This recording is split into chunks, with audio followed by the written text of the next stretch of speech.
What is going on, everybody? Welcome back to the Bryant Bulldog Sports Hour on 990 WBOB, the number one radio program for all things Bryant Athletics. I'm your host, Brian Costa, reporting to you remotely. I'm joined alongside, as always, by Matthew Carvalho in our Sprout co-working studios. Matt, how you doing tonight? I am doing. Thank you for asking. Enjoying this wonderful Monday to start our week. All right, Matt, we were able to catch up with you there, so glad to have you joining us now. As I had said, we have a great show in store for you guys all tonight. Coming up in just a few short minutes, we have Coach Lynne-Ann Kokoski to discuss her team's 6-0 start to the season.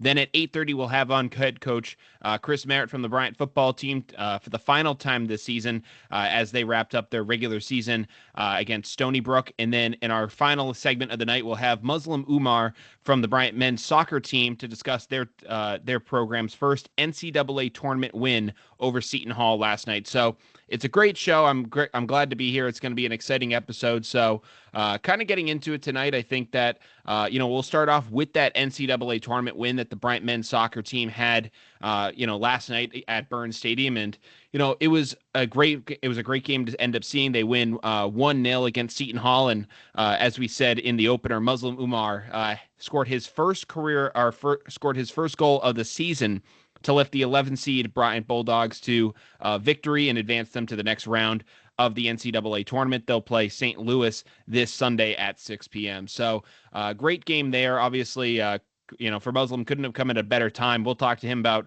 that experience as that goes on. But yeah, just really exciting to see there. And I think that, for Bryant, this was, a win that they were, trying to get for the past 2 years now. They had the opportunity in 2023 when they played Yale, and ultimately that game didn't end up going their way. They ended up falling when Yale made that, full, like that half field, shot that ended up just falling in. And, it was a tough game for them, obviously, in that one. But, they were able to come back out this time and get the win against a Seton Hall team that, was, definitely applying the pressure. And this game could have really gone either way, just when you look at the score. So it was great to see them, pull away and get the win there. Mamadi Gianna was able to actually set up Muslim for the ball with, a great pitch, in the second half to get the, Dogs rolling. And then really he was able to put it away and take care of business for the Bulldogs. So, I think for the Bryant men's soccer team, which has been rolling this year, I mean, they've been ranked as high as number 2 in the nation at some point. They, have currently been hanging around that number 5 spot. They have, been showing that they are one of the best teams in all of college soccer.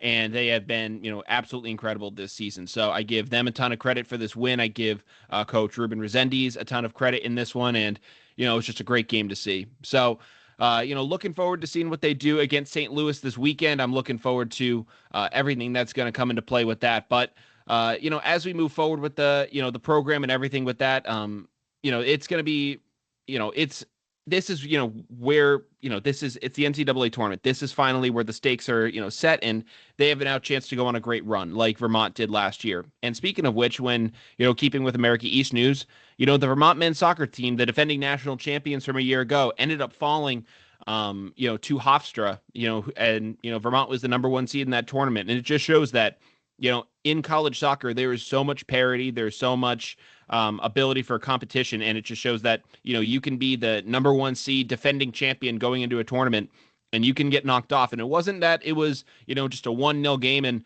Hofstra just ended up getting a lucky goal. No, this was a 3-2 victory for, Hofstra with an overtime golden goal victory. And, for the sake of, the America East, this is, it's pretty crazy that, you had 2 teams in the tournament this year. One gets knocked out in their second round game, but now Bryant ends up advancing and, we'll get to see what they can do here. I mean, I know when Vermont made it in the tournament, they weren't, going in as a number 1 seed or anything like that. So I think for Bryant, that just showcases that you can go on a run here. You can, run the table and see how far you can take this thing. And I'm excited to see what they'll end up doing. So as that continues, I think that, they're in a good position moving forward. I look forward to seeing what they're going to do next. And yeah, well, as we said, we'll talk to Muslim Umar at 8:45. So as we get into that, that's going to be a ton of fun. So we'll discuss more about that later on in the show. But don't want to bury the lead. We also had the Bryant men's basketball team last night playing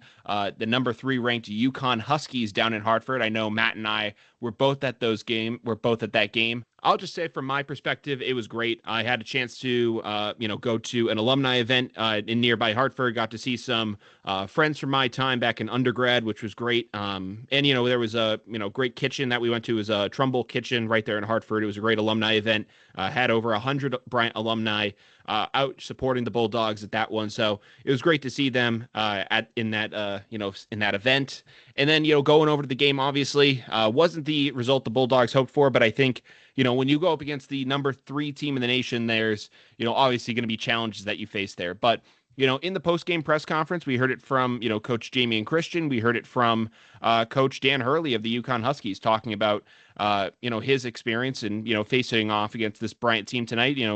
Dan Hurley ended up really saying that, it was kind of, you don't typically face America East teams that are, ranked in the Ken Palm as the, tallest team in the nation on average. And that's what Bryant was able to bring to the table. And, all in all, UConn, being as highly ranked as they are, they were able to, take care of business in this one. But yeah, all in all, it was a good game. Unfortunately, it just didn't go their way. But I think that there's going to be some things that they can learn from this one. And I think that it's going to be exciting to see how that all plays out. But Matt, we're going to head off to a quick commercial break. When we're back, we're going to be joined alongside by Lynne-Ann Kokoski of the Bryant women's basketball team. Don't go anywhere. You're listening to 990 WBOB. All right, we're back now on the Bryant Bulldog Sports Hour. Brian Costa joining you here tonight.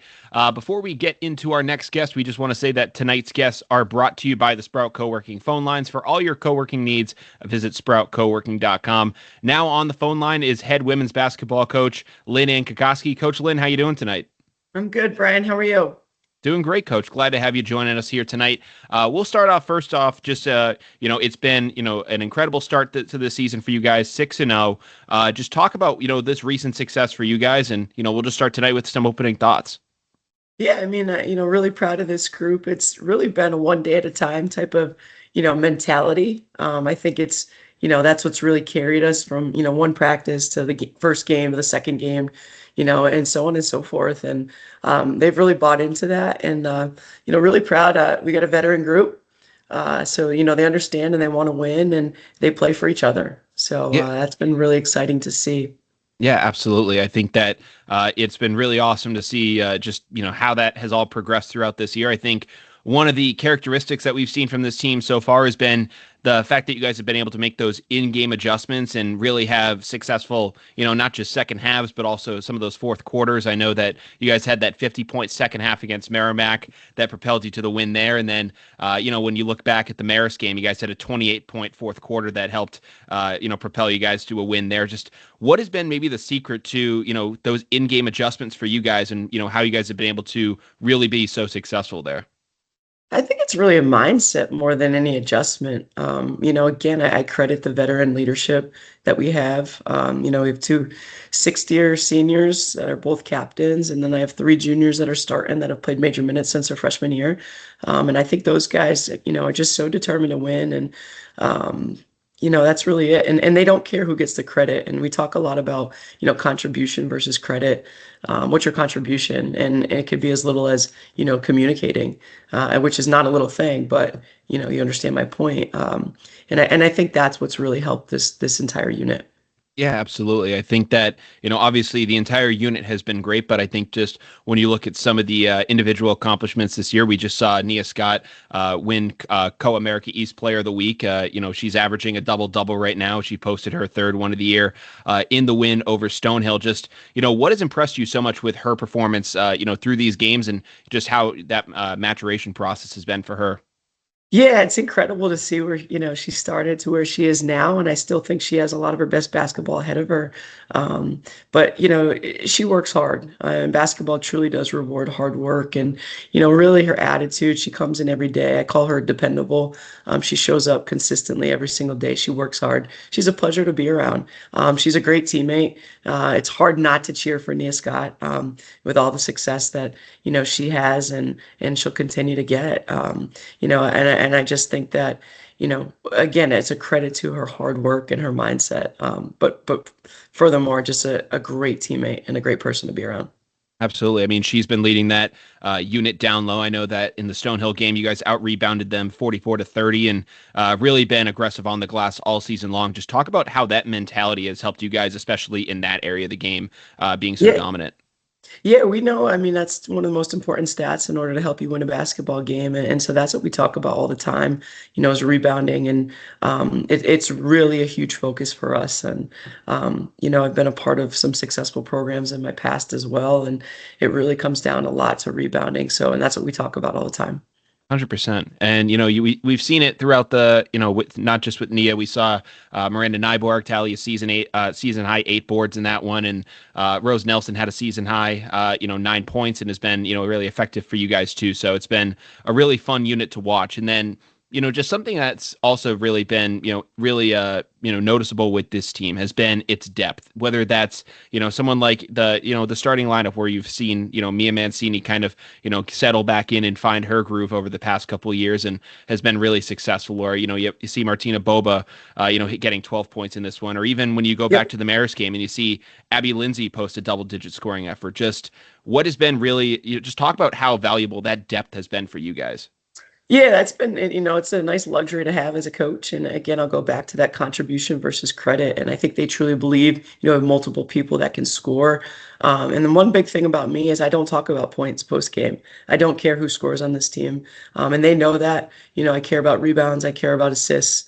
We talk about, limiting our turnovers and things like that. So honestly, I could not tell you who scores every night for us until I actually see the box score, which I think is, again, another really nice luxury to have. And they know that. They know that. And that multiple times that they've mentioned, it's really nice to know that, you can look to your left or your right and you know that someone else can, really is capable of having a big night on the scoring column. Yeah, absolutely. When you guys are having this kind of a success, it's timed the, best start for a season in your guys' program's history. And there's a ton of success going on there. How do you guys keep that momentum going? Obviously, it's obviously, I know one game at a time, but how do you guys, keep that mentality and keep them going? Yeah, I mean, I talk about that, consistency wins, and you got to show up every day in practice, and you can't practice soft and expect to play hard. So, it's not just games. You're not just going to turn it on. So it's an everyday thing that we talk about. And again, with having such a veteran group, I think it makes that a little bit, I don't want to say easier, but nicer. In the sense that they do understand you have to show up every day. And I think it's a good trickle-down effect for the rest of the unit. Yeah, 100%. Obviously you guys, despite the success, I'm sure there are plenty of things that, you and the coaching staff want to improve on and do things from there. What would maybe be some of those things you want to see, your unit get better on these next couple games? Taking care of the basketball. Yeah, I think sometimes we get too loose with it. I'd like for our turnovers to come down. That is a huge area for us. And, and you see some of the games that we either a second half and we only turned it over, about 3 or 4 times. Sometimes that has contributed to our really good second half. So I'd really love to see that. Yeah, you guys have some, good competition coming up this week with BU and PC. Just the competition itself, but then it's also following during the holiday weekend and all that stuff. Does that add another element for you guys, or is it still just, or does it kind of just still business as usual for you guys? Business as usual. Yeah. I was about to say, I know that sometimes that can, pose other challenges with, it just being the holidays and all that stuff. So it's good to know that you guys are, staying good there. Just when you look ahead to this BU game, just, give us a little bit of a preview as to, what you guys are going to, as kind of what they bring to the table and what you guys are going to try to do against them. Yeah, they bring a lot of size to the table. Their front court is 6'5", 6'3", 6'3". They got some long guards at 6'1", 6 foot. So they are probably a lot bigger than us. This is probably one of the first teams that, we've come across in a long time that has matched or been bigger than, our size inside. But again, it's just, showing up, doing what we do and, matching physicality and sticking to game plan. I think it's going to be a really good test for us to see where we're at and just to continue to build one game at a time. 100%. All right. Well, Coach, we wish you the best of luck this upcoming week, and we'll talk to you real soon. All right. Thanks, Brian. Appreciate you. Absolutely. Take care, Coach. All right. That was head women's basketball coach Lynne-Ann Kokoski joining us on the program. great to always have Coach Lynn joining us here. So, like when you look at this team, they are incredibly deep. You have someone like an Abby Lindsay who goes out and has, a double-digit performance against Marist off the bench. You have Mia Mancini, who, we've talked about her a bunch on this program as, America East Rookie of the Year, had a ton of success there, and has been able to come back from it. And, after maybe a kind of a down sophomore year from maybe her standards, she was able to, get some momentum in the second half of that year, and she's really carried it over to this year. And she's been incredible for this team. She had 11 points and 7 assists in their game against Stonehill. And, when we talk about the depth, it's not just the fact that they can, go deep with this team and they have, all these different pieces that can play off the bench. It's also the fact that they're able to, spread the wealth and, really play a really balanced style of basketball. You had 4, players finish in double figures with, Nia Scott with 16, Mimi Rubino with 13, Martina Boba with 12, and then Mia with 11. And it's really awesome to see a balanced attack like that. That has incredible value, for a Bryant team that, I think has a ton of potential in the America East this year. I think that, they were predicted to finish third, but when you see the expectations that are being brought in now, I think that those expectations are only going to get raised. And I think that it's going to be a very fun team to watch. I'm really excited to see what they'll do moving forward. So, I think that, Coach Lynn has a great program going this year. And, with all the challenges of bringing in a new coaching staff and, bringing in these new players and getting them all up to speed, she's done a great job. And I think it's going to be a very scary team come, February and March. So I'm looking forward to seeing what they're going to do. But we're going to head off to a quick commercial break. When we're back, we're going to be joined alongside by head football coach Chris Merritt for the final time this season. We'll talk with him about this past year for the Bulldogs, some of the key contributors this year, and just sign off from there. So we're going to head off to commercial. We'll be back in just a couple minutes. You're listening to 990 WBOB. Welcome back to the Bryant Bulldog Sports Hour on 990 WBOB. Brian Costa back with you now. When we have Coach Merritt on in just a couple minutes, we'll talk with him about the season finale for the Bryant football team. They've ended up falling to Stony Brook 35-28 in that one. So, all in all, it was a, disappointing end to the season there with, a very close loss there. But, all in all, it was a, great game there. You saw Elijah Elliott, who came in from Montana State this year, was a transfer. He went out basically in the best way that you could have ever asked him to do. He had 3 touchdowns and 122 all-purpose yards. He absolutely balled out in this one. So congratulations to him on a fantastic career. I know that, we talked with Coach Merritt last week, and, he was talking to Elijah, and he had a chance to say to him that, and they had a chance to basically talk about how he wants to end his career, and that, he wants to, put in all the work that he can in this last week and, go out and have a great performance. And he did that. And credit to him for doing that, because it was, maybe not the season that Bryant football would have hoped for. I think that maybe a lot of other teams would have considered packing it in and wouldn't have put forth that effort. But this team, still went out every week and was trying to compete and win. And, you had some, very good highlights from this season. One being, obviously, at the start of the year, you had your first FBS win over UMass Amherst there, which was, a great game to start the year. And then when you look back to, just a couple weeks ago when you ended up defeating UAlbany for your first CAA conference win. So those were 2 great wins this year. And then obviously you had the win over Bentley too, which, opened up the brand new Navigate Credit Union Fieldhouse, which, all in all is a great accomplishment in and of itself, which, for Bryant being able to put that much, money into the program, showcasing that they have a commitment to this program, a commitment to Division I athletics. It's really exciting. And I think that, this team this year, obviously the results aren't on the field, maybe weren't what people were hoping for, but I think that there is a lot this team can, build for. And I'm excited with that. And, we're going to get Coach Merritt on to talk about that in just a little bit. And I think that, Coach Merritt did a great job with the, maybe some of the limitations that got put there in the challenges that were put on their plate this year. You ended up getting down to your 3rd string quarterback on your roster. You were almost losing a quarterback, it seemed like, every single week. You had Brendan Meyer, who went out, a couple weeks ago prior to their homecoming game. So, close to about, 4, 5, 6 weeks ago.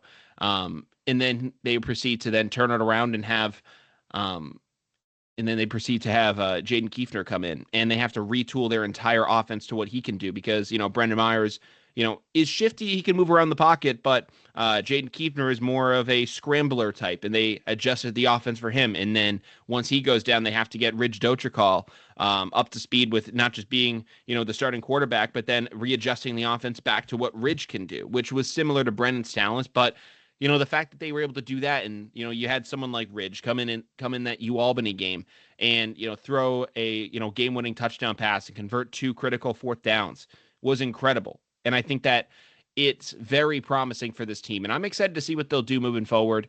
I think that going to the CAA, being in 4 conferences in 4 years, this is the first time since basically around the pandemic that you've had consistency in your conferences. It has been a roller coaster of a ride for the football team. I know that, all Bryant teams got shaken up at the end of the 2022 season when they ended up getting moved over to the America East. But, a handful of teams didn't have the chance to, go play in the America East because they didn't have those sports. So I know whether it was tennis or golf that had to go into other leagues. And then, football really ended up getting, the worst of it, bouncing around from, the Big South to the Big South OVC to the CAA, and finally finding some stability there. But it's been, a crazy whirlwind for them since they've left the NEC. And, it's good to see that they've been able to find a footing. They were able to get a good win over a UAlbany team just a couple weeks ago. So I'm excited to see what that's going to look like.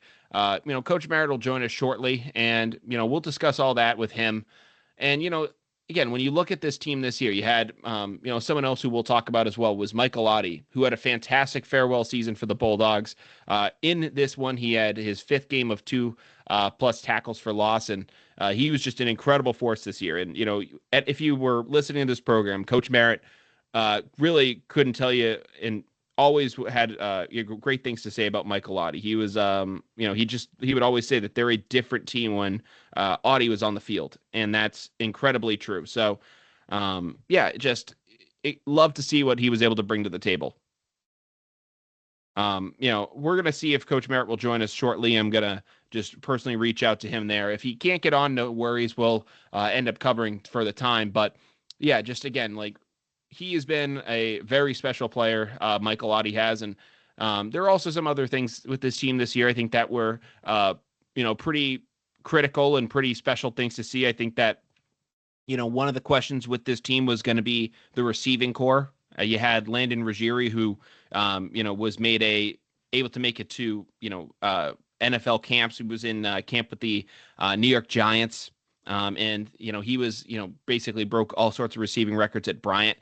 And he was able to then, go out and, the question was going to be, how was Bryant's receiving core going to adapt to that? And you had guys like Tristan Riley and Al Doe step up and really help out this team. So it was a special group. Really liked what they were able to do. I know that, there's going to be, I think it's going to be an exciting group as we go into this offseason. And I think that, that's going to be, it's at least proven that they don't need just that dynamic number one guy to have success. They can have success in other areas, which is fun. And it's nice to see. And I think that, while it's nice to have, a dynamic, number one kind of guy, having that variety and being able to spread the football around, it makes you a more dangerous football team. When you just have that one guy, as great as he might be, it can, kind of it can be almost kind of predictable, and it can kind of get broken down and things like that can happen. But, this team this year was able to prove a lot, in my opinion. So I know we're going to get Coach Merritt on very shortly. I just got confirmation that he'll be joining us very soon. But really, obviously the record might not show it, and there might be more to be desired with this team this year. But, had a great experience covering this team this year, had a great, chance to have Coach Merritt on this show this year. And, we'll talk with him about that. But we actually have him joining us on the program now. He's joining us via the Sprout co-working hotline. Coach Merritt, welcome to the program. Glad to have you. Hey, Brian, how are you? Doing good, Coach. Well, first of all, we'll just start off tonight with your opening thoughts from Stony Brook in the season finale. Yeah, I felt our kids came out and fought extremely hard. We fell behind there in the first half, 21-14. They battled it. We turn the ball over 3 times, and that'll kill you in any game. 3 times in the first half, and that led to a 21-7 deficit for us. But the kids fought back to tie it up right before half, and then it was back and forth. And when we made the great catch there by Aldo to put us down at the 1 yard line, and then we punched it in a couple plays later to take a 1-point lead. We had to fight for dear life to try hold on to it, and hats off to them. They went down and popped a long run there with the quarterback, caught us in cover 0, popped a long run. Quarterback got him down inside the 5. They scored a play later, and we just couldn't get back into scoring range from there. But extremely proud of the effort, extremely proud of the way the guys battled, not just in that game, but all year. And now it's time to start looking our eyes towards 26 and hit recruiting and get after it. Absolutely. Well, before we do that, you did mention Al's great catch on the sideline. It was a great one-handed grab. For anyone who didn't get a chance to see it, check out the Bryant football socials. It was a awesome grab to see. We were kind of talking about it before you came on, just like the broader, on a broader stroke, just the fact that, this receiving core this year, I know that there were maybe some questions as to how they were going to step up with someone like Landon going out the door, after finishing up his career here. And you guys were able to, have guys like Al, Tristan, and those guys come in and really be a well-rounded, developed unit. Just talk about what impressed you with them throughout this season. Well, they had times where, when we had to win ball games, and you look all the way back to the UMass game where we had to get explosives with Zaim Kalik beating some one-on-one coverage for a 70-yard touchdown, and just all year. I know that, and just to refer to last week a little bit against, there was some ego punched in the New Hampshire game. Our kids got their ego punched a little bit. We had some crucial drops. I think we had a total of 7 drops against New Hampshire. I know our guys were not happy about it all week. And then we turn our eyes to Stony Brook, and Tristan, Zaim, and Aldo all made explosive deep catches for us to put us inside the 3-yard line that led to scores. And that is the mark of a good young receiving core that all has explosive ability. And they got better regardless of who the quarterback was throughout the entire season. That was a pretty consistent play by that group. And they were responsible for many, if not most, of our explosive plays on offense throughout the year. Absolutely. Someone else we talked about before you came on was, Elijah Elliott. We talked about it last week when you guys had a conversation about how he wanted to end off his career. And, we can say that he ended his college career on a high note with 3 touchdowns in this one and 122 all-purpose yards. Just talk about, what it really impressed you from him overall. That, we can talk about this game, but just all in all this season, it was an incredibly impressive season for, this guy. Sure. Well, Elijah's a strong, explosive kid, but he is a bit diminutive. He's not the biggest back in the world, and his durability throughout the season for him to play all 12 games and take the physical beating that he did, not only rushing the football, but also catching the ball out of the backfield and making it all 12 games. I know that's how he wanted to end his career on the field with that type of effort and the production. And plus, he was a very grateful young man for the opportunity. And, he put everybody on his shoulders, especially when we had some quarterback injuries, and he carried us there, especially the last third of the season. So, hats off to Elijah. He had a great career for us. He's going to finish his degree here in 2 weeks and then take his swing at the next level if it's in his cards. But, he's going to be tough to replace, no doubt. Absolutely. And then, he really left everything out there. And someone else who did the same thing was Michael Otty. We had talked about it all season that, last year he was, all CAA, honors and was getting all those recognitions without not even playing a full season. This year, we really got to see what, a full season of Michael Otty can look like on the field. And he was dominant throughout, just In this game, he had his fifth game of 2 tackles for loss, and was just really affecting the game in all areas. Just when you look at him from where he started in 2021 and getting the chance to play these past 5 years with the program, just what is talk about what his development and how he's really transitioned into being this dominant of a player. Sure. Well, I think he has gotten just a little bit better and better every single year. He came in. We got him at the end of the day because of again, his size is not a traditional, 6'1", 6'2", 300-pound defensive tackle that we see week in, week out. He was a bit on the shorter side, probably 5'11", but very physically, very explosive, and very strong. And he fell in love with the weight room. Really, that's where he became the best version of Michael Otty, was in the weight room.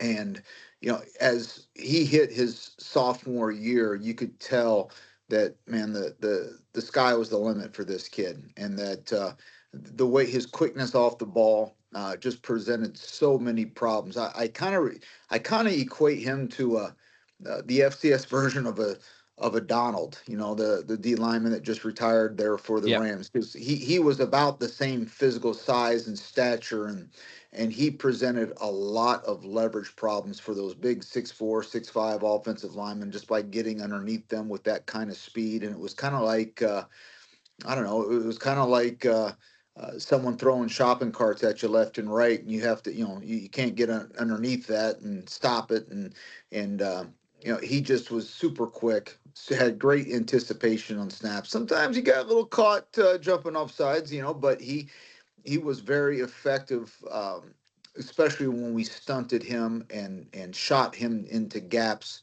and just very effective. And then last year it really hurt to miss him half the football season. But this year, man, I tell you what, you could really tell the difference, with 12 games with Michael Otty in there. One of the main reasons why we were second in the conference in rush defense. Absolutely. We talked about this, weeks ago after the UMass game, and you had said that, after that game that, you guys were on to the next one, and that you guys would maybe you guys weren't going to talk about that until December. Now, I mean, it's a week away. It's close enough, but obviously there were some great moments for you guys this year, like getting your first FBS win, getting your first conference win over UAlbany, and then also getting the win at home, opening up the new Navigate Credit Union Fieldhouse, and everything that came from that. Just when you look back on this season, whether it's the resiliency of this team through all the challenges that they may have faced or everything like that, just what do you remember the most about this group? Well, this is one of the most enjoyable groups that I've had to coach here, just personality wise, and the way they cared for each other. That's a fun group to be a part of. And you're 100% right. The UMass win, the Albany win, the opening of the Navigate Fieldhouse, those were all big mile markers in our program. I naturally, just the way that I am, I look at the what ifs. I look at the Campbell game, I look at the Towson game, I look at the Brown game, and I look at the Stony Brook game, and those are 4 games that went down all the way to the wire that we came on the short side of, and that's the difference between us being 7-5 and 3-9, and we've got our job as a coaching staff right now is to really look at how we can get those 3 extra points, and whether it's defensively holding them to less and offensively scoring more. But I think this group is right there. We got a good nucleus coming back. I think this group is right there. Our better football players are our younger ones, and I'm excited for what the future has. But definitely, this group is really a fun group to coach. Absolutely. I was saying it, prior to you coming on, that this really kind of felt like a foundation setting team for what this, era for Bryant football and the CAA can really do. It's really exciting. Well, yeah, I mean, I think if you watched our games, you saw kids that competed. I got a lot of really positive comments from alumni and supporters, because again, this is not the season that we wanted. I'm not going to sit here and tell you for 1 second that I'm happy with the result, or satisfied in any way. I can just tell you that if you watched our games, I think you saw guys that went out and just competed week in, week out. There were very few times where games got out of hand or it was a pure domination to one side or the other. I think you saw a team that fought, that scrapped. That I think the depth of our ability, the depth, I think, is one of the key things in some of those games that where we just got pulled away from at the end, and that's going to come. And Bulldogs always fight, and that's our motto. We say it internally all the time. That was actually, we got that from Charlie Granatell, and Bulldogs fight, and that's what we're going to do. And we just got to gear it up and get ready for this next game here in exactly 10 months. Yeah, probably around so. Well, Coach, we just want to thank you so much for, coming on this show every week, getting the chance to talk with you about, about all the games. We've been, doing this since August now, and it's been a pleasure to have you on every single week. We can't thank you enough here from all of us here at 990. Absolutely. Look forward to seeing you guys again soon, okay? Absolutely. Take care, Coach. We'll talk to you real soon. All right, bye-bye. Take care, Coach. All right, well, that was head football coach Chris Merritt discussing this past season with us. It was great to get a chance to talk with him. So we are actually up against a commercial break, though, so I will spare the monologue there. So I'll get us off there. We'll be back in just a couple minutes. You're listening to 990 WBOB. All right, welcome back to the Bryant Bulldog Sports Hour on 990 WBOB. Brian Costa reporting to you here on Monday night.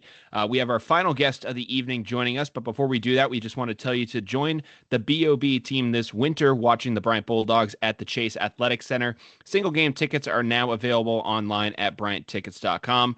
And, for more information, go, listen to the Bryant Bulldog Sports Hour, which you're listening to right here. So now joining us for our final guest appearance of the evening on the Sprout Co-working Expert Hotline is Muslim Umar from the Bryant men's soccer team. Muslim, how you doing tonight? I'm good. What about you? How are you? Doing good. Well, first of all, let's just start off tonight, discussing that great win against Seton Hall for you guys. It's, the program's first NCAA tournament victory, and it was a great one for you guys last night at Burns Stadium. Just, give me your opening thoughts from the game. I don't know. We went into the game. We felt pretty confident. Obviously, we were very unsatisfied with how Vermont went and the conference final. And the goal going into the practice was just to compete and get ready for the NCAAs because that's all we could focus on. And that's what we did. We worked hard every day, competed, guys pushing each other. And yeah, we got to the game, and honestly, the game felt like the practices. We made the practices harder than the games because we were just pushing each other every day. And we got out there, and you could just tell the guys were pretty confident. And we just did our stuff, and we got the win. Yeah, for you, I don't know if you could imagine a better situation for your first goal of the season to come. Just take us through that moment, and just the excitement that ensued afterwards. Yeah, it was a very exciting moment. Because I had a few friends tell me, I don't know, that told me before the games, I have a vibe I have a feeling you're gonna score today. I just get that vibe. I was like, yeah, I'm always gonna believe in myself. I'm like, yeah, I'm gonna score, I'm gonna do it.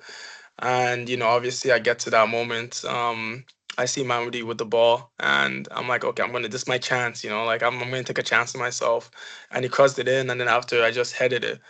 And then after I looked in, I was like, oh, it went in. And then after I was like, oh, okay, good. And then I'm just happy I got that moment. I feel like it's a team effort, and my team's been supporting me throughout the way. So yeah, happy to get the win. No, absolutely. It was really exciting for you guys to see there. And then, obviously after that one, it was still such a close game. It was only a 1-0 victory for you guys. Just so after that one, how, talk about the mentality after that with you guys now trying to then protect that lead. And, obviously we were trying to expand it, but then just trying to just protect it in general and, get the job done.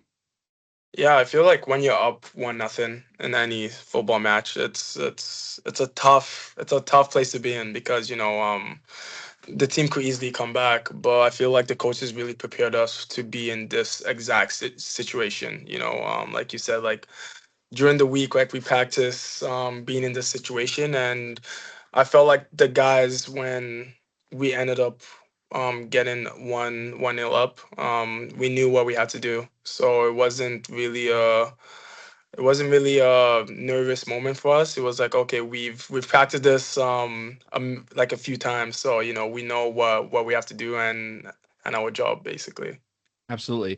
When you talk about the coaching and everything that went into that one, obviously you came over this year from Portland, and when you talk about the impact that maybe Coach Rubin had, just talk about the impact that he had on that recruitment for you. Obviously, you're coming from a program that's also highly regarded in the world of college soccer, and just talk about what it how that recruitment process kind of played out with you and Coach Rubin. Pardon, so you cut out a little bit. Oh, just talk about the recruitment, Bryant, with you and Coach Rubin. Yeah, so I actually entered the transfer portal. I was kind of nervous because, like I respect to my old school, just wanted to do something new. And, I had a few different schools, few different offers, different coasts. And I was talking to Bryant, I was like, oh, where is, I'm from Canada, so I didn't really know where Rhode Island was. So it was all new to me. And, talked to Ruben, and he had a vision, and I liked everything he said, and he really believed in me. So I was like, you know what, I'm gonna take this chance because I feel like for any Spurs success, the coach has to really believe in them, and I'm grateful he gave me the opportunity, and I'm happy to be here. Yeah, absolutely. For you, obviously coming over from Portland and now getting a chance now to play for Bryant, this is the first NCAA tournament win in the school's history, and it's incredible that I know obviously you guys have larger expectations and goals on your mind, but just getting this one, how much pride do you guys have at setting this kind of a mark and having this kind of an accomplishment for the program and the school? Yeah, of course. Like I went to class this morning and everyone was like, oh, it's you guys are great, you guys are doing well, and that's the stuff you love to see around campus. You love to see students supporting you and, leaving a mark for the next generation. Yeah, it's great because, you're leaving a mark for the next kids, the next students who want to commit to the soccer program. And, so we're trying to hopefully in the next few years, Brian's going to be known as a powerhouse of football. So yeah, it's just good leaving a mark and just bringing up the next group of students who wanna play ball at Bryant. Absolutely. Well, you guys aren't done yet. You guys have a You guys have a match against St. Louis coming up this Sunday, back home at Burns Stadium. Just take us through, what you guys have been, how it's been previewing that one. To be honest, we didn't really talk too much about the next game. We we always try to focus one game at a time. We don't like to really look ahead because it's Seton Hall was what's in front of us. So that's what our obstacle was, and that was the challenge, and we had to get through the challenge, and we did. Thank God, and yeah, we haven't really talked about St. Louis yet. Hopefully tomorrow, then we start to, talk about our next challenge, which will be St. Louis. So, yeah. Absolutely. Well, you guys are facing them this Sunday at 6 p.m. I know that some of the students should at least be returning from Thanksgiving break by that point, all be back on campus, I guess. Just what is your message to those fans, as they come back from Thanksgiving break and get a chance to see you guys? Yeah, just come support us. You guys been doing great all season, and yeah, come see your number 11 Bulldogs take on, St. Louis at home. Absolutely. All right. Well, Muslim, we really appreciate you taking the time. We wish you the best of luck this Sunday. All right, thank you. Appreciate you guys. All right. Take care. All right, bye. Well, Take care. All right. Well, that was Muslim Umar from the Bryant men's soccer team. Glad to have him joining us here on the program. So we're going to end up signing off here. Just wanted to thank Coach Lynn, Coach Merritt, and then Muslim for joining us here tonight. It was great to have them all representing the black and gold. So we're going to sign off now from 990 WBOB. You've been listening to the Bryant Bulldog Sports Hour. We'll be back with you next Monday for more on the black and gold. Stay tuned and have a great rest of your week.